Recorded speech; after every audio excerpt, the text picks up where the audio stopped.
Cher bien-aimé, bonjour. Vous êtes avec le pasteur Hilaire Nina Hazwe sur notre plateforme Témoigne pour le Dieu vivant. Et nous sommes de nouveau ici pour rendre témoignage de la parole de Dieu.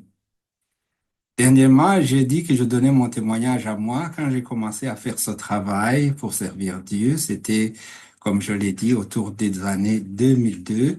Mais pour ce qui concerne le site web, nous avons commencé en 2004. Mais permettez-moi de vous prier avant de vous raconter une anecdote qui me parle souvent et beaucoup depuis pas mal d'années.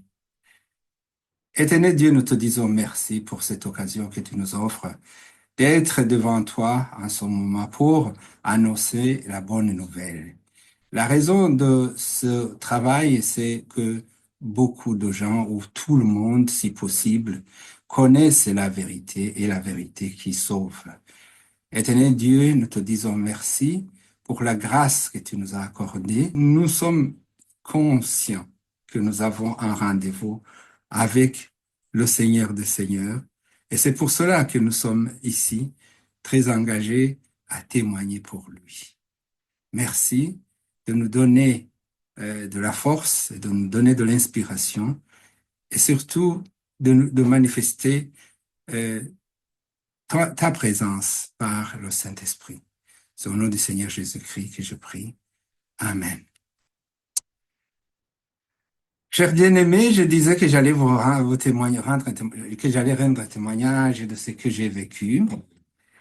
Moi, je suis arrivé ici en Allemagne, c'était exactement le 1er octobre 1993 ou 1993, et pour des raisons que j'ai déjà citées. Mon pays, le Burundi, que je venais de quitter, vivait une nouvelle phase dans sa politique, puisque le pays avait élu un président et il y avait de nouvelles institutions, il y avait des choses nouvelles et des incertitudes et des doutes et des peurs.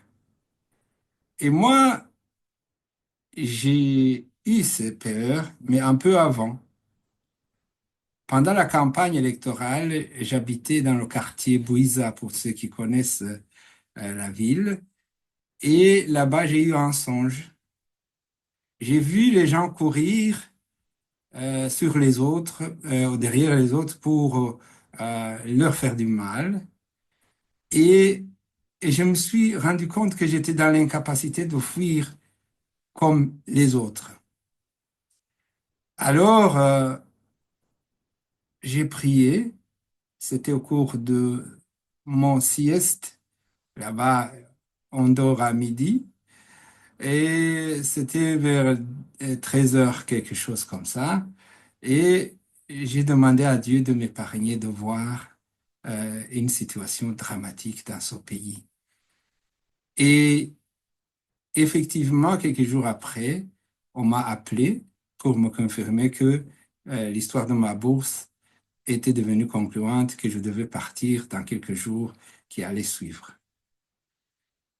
Je me suis demandé, mais pas au même moment, mais quand il y a eu les événements qui se sont suivis et qui se sont empirés, euh, j'ai vu que j'avais été averti, même si je n'avais pas eu conscience de cela, j'avais été averti que quelque chose allait se passer et quelque chose de grave.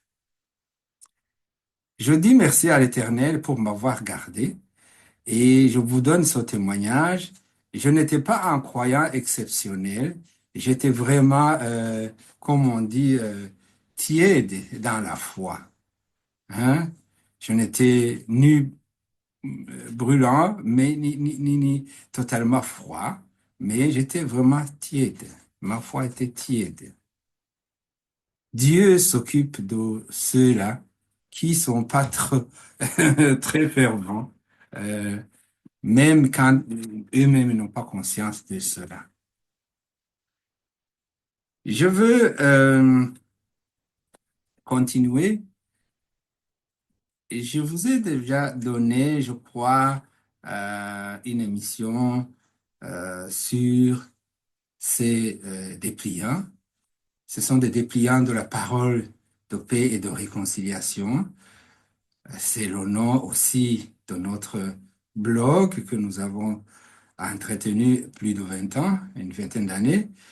Et ici, je pourrais dire que c'est vraiment le leitmotiv de tout cela. Tout ce concerne la réconciliation avec Dieu se trouve ici. Nous avons un assemblage de passages bibliques qui nous parlent de comment on peut se réconcilier avec Dieu. Je vous recommande ces dépliants. Si vous n'êtes pas, disons, à l'extrémité de la terre, vous pouvez vous en procurer ou on peut vous faire parvenir ces dépliants. Ils sont fantastiques. Je suis heureux d'être avec vous et de parler de réconciliation. Tout le temps que j'ai parlé de réconciliation, j'ai eu à faire face à de nombreuses questions. Et beaucoup de personnes m'ont reproché que je mélangeais la politique et la parole de Dieu. Je disais qu'il ne fallait pas tuer, et je le dis aujourd'hui aussi. Mais ce n'était pas ça l'essentiel. L'essentiel, c'était que il faut se réconcilier avec Dieu à travers son Fils Jésus-Christ. Beaucoup parmi mes compatriotes, ils l'ont vécu, ils connaissent la guerre, et beaucoup se sont souillés les mains, se sont souillés le cœur, se sont souillés la langue à cause de la guerre. Hier, en fouillant dans mes anciens documents, je suis tombé sur une chanson qui m'a toujours euh, fasciné. C'est une vieille rengaine, comme on dit. Dans certains Boris Vian, c'est une chanson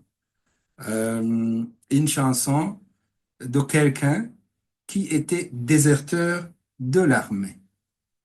Il a il ne voulait pas faire la guerre et il a écrit une lettre au président.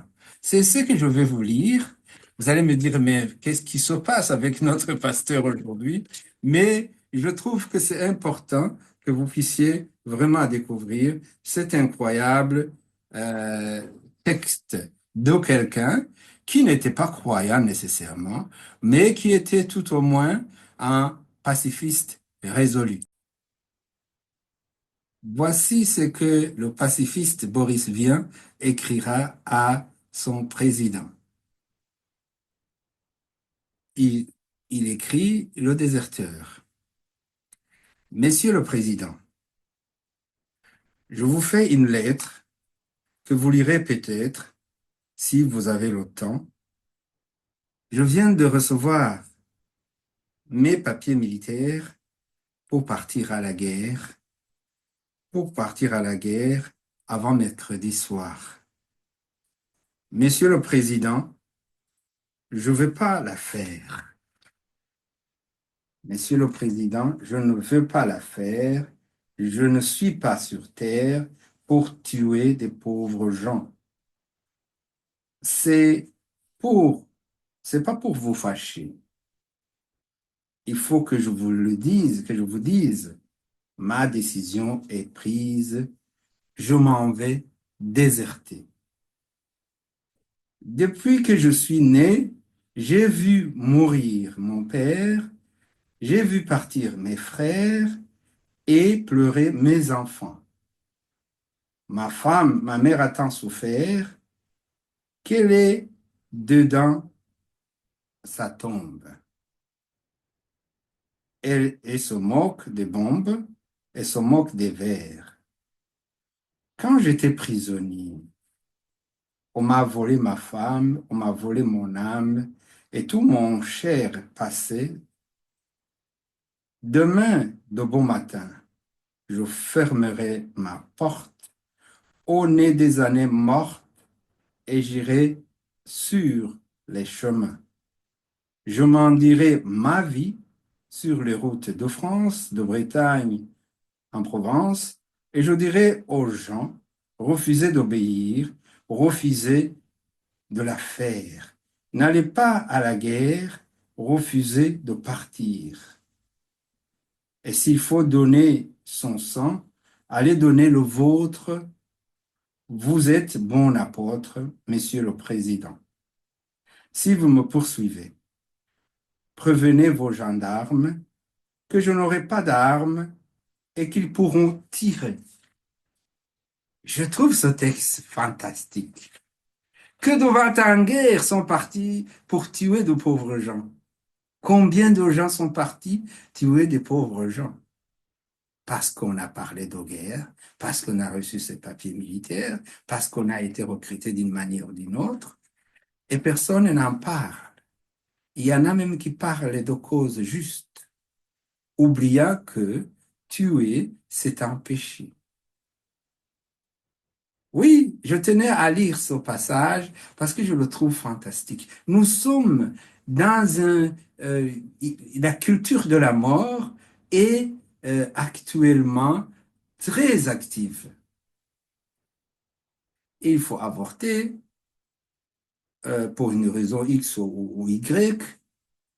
Il faut bloquer les naissances parce que on sera trop nombreux. Il faut hâter les morts des malades qui n'ont pas intention de guérir vite.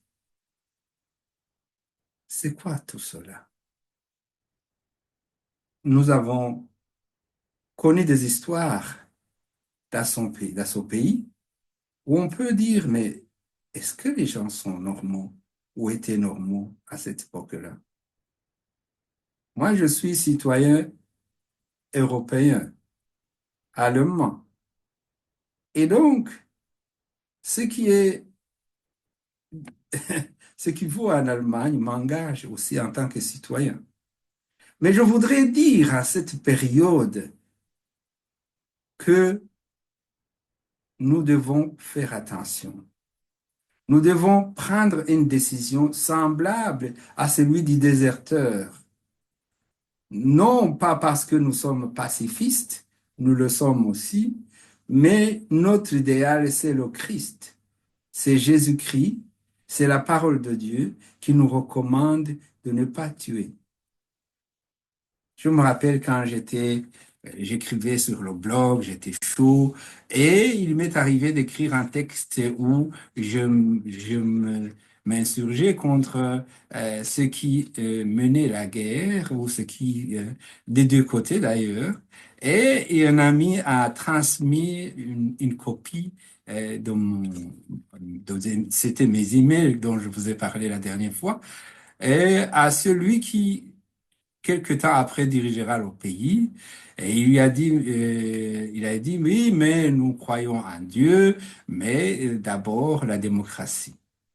Donc, je n'ai pas été surpris quand il est venu et qu'il a demandé pardon, qu'il a aussi cherché à marcher dans la voie du Seigneur.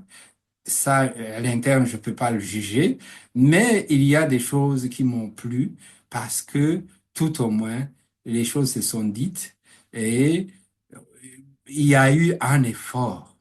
Et je tiens maintenant à remercier tous ces gens-là qui ont fait la guerre, qui ont décidé un jour, on arrête la guerre. C'est quoi cette histoire? La guerre est ici à côté de chez nous. Et nous vivons de l'industrie militaire. Nous fabriquons des armes, comme en Tanzanie on fabrique toujours, je pense, les balles, les munitions. Ici, on fabrique pas que des munitions, on fabrique des blindés, on fabrique des avions, des missiles et tout ce que vous voulez, des bateaux militaires. Et d'une manière générale, le narratif national ici est pour la guerre. On va faire la guerre, on va en finir, et puis on aura la paix. C'est quoi cette histoire? Quand il y a dans ce pays, c'est un pays chrétien. C'est un pays qui croit en Dieu. Mais en février, il y aura les élections. Je ne suis pas en train de faire la publicité des gens de gauche, de droite, ou d'en bas, ou de vers, comme vous voulez. Non, mais tout au moins, cette guerre, je ne voudrais pas la faire. Et je ne voudrais pas m'associer à cette histoire de guerre. Je crois que ça doit être clair. Demain, il y aura les élections et on choisira quelqu'un pour pouvoir décider à notre place. Écoutez, on verra vraiment ce que nous, les chrétiens y compris, aurons décidé pour notre avenir. Vous pouvez me dire, mais oui, tout a été prophétisé.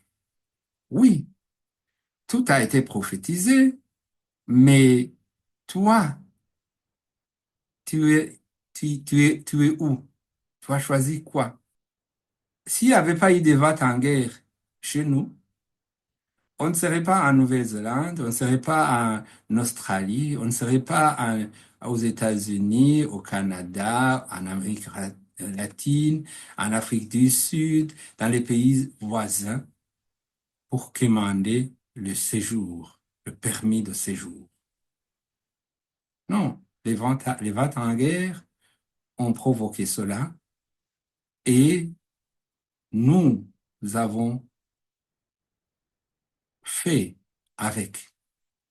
Je veux dire, nous avons fait avec, celui qui a fui n'a pas tort, mais personne n'a ouvert la bouche pour dire non. Et je dis maintenant non. Oui, la guerre et les guerres couvrent un peu partout, mais la voix de ceux qui sont contre la guerre n'est pas suffisamment audible, n'est pas suffisamment audible. Je voudrais ici profiter de cette occasion pour féliciter Monsieur le Président de la République du Burundi qui a libéré un certain nombre de prisonniers. Ce n'est pas suffisant, mais c'est un pas qui continue. Oui, parce que c'est la vérité qui nous rendra libres. Je ne veux pas, s'il vous plaît, mélanger les pédales. Je ne veux pas influencer qui que ce soit, mais je souhaite qu'il y ait la paix et la réconciliation. Dans mon entendement, dans ma compréhension, si nous étions vraiment fidèles à la parole de Dieu, nous serions en paix.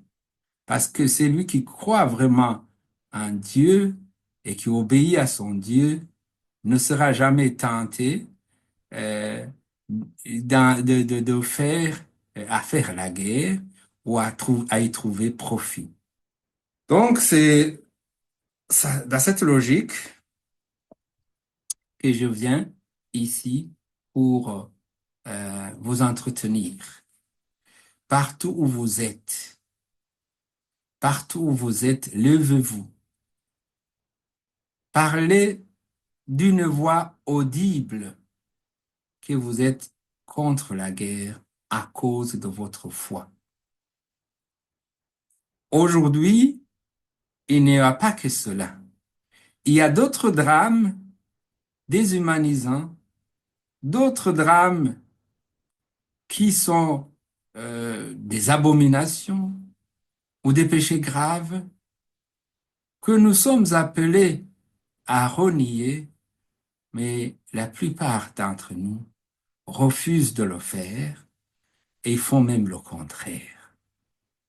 Non, nous resterons croyants et nous allons dire que ce qui est noir est noir et que ce qui est blanc est blanc. Craignez ceux qui tuent, ceux qui peuvent tuer la chair et tuer votre esprit. Oui, parce que il y a des situations où les gens, on peut tuer quelqu'un, donc en enlevant sa vie, mais on peut le tuer vivant. Oui, et c'est ce qui se passe. Il y a l'ennemi de Dieu qui endoctrine les gens pour désobéir à Dieu afin de gagner les ténèbres à la fin de leur vie et même de vivre péniblement sur cette terre. Peur, ceci. C'est un passage qui se trouve dans Matthieu, l'évangile de Matthieu 10, 28, à partir de 26 d'ailleurs. N'ayez donc pas peur de ces gens-là, car tout ce qui est tenu secret sera dévoilé, et tout ce qui est caché finira par être connu. Ce que je vous dis en secret, répétez-le en plein jour. Ce que on vous chuchote dans les creux de l'oreille, criez-le du haut des toits. Ne craignez donc pas ceux qui peuvent tuer le corps, mais qui n'ont pas le pouvoir de faire mourir l'âme. Craignez plutôt celui qui peut vous faire périr corps et âme dans l'enfer.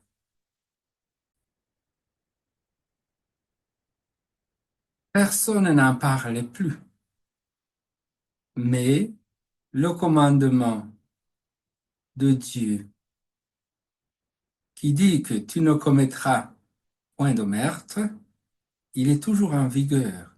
Exode 20, 13.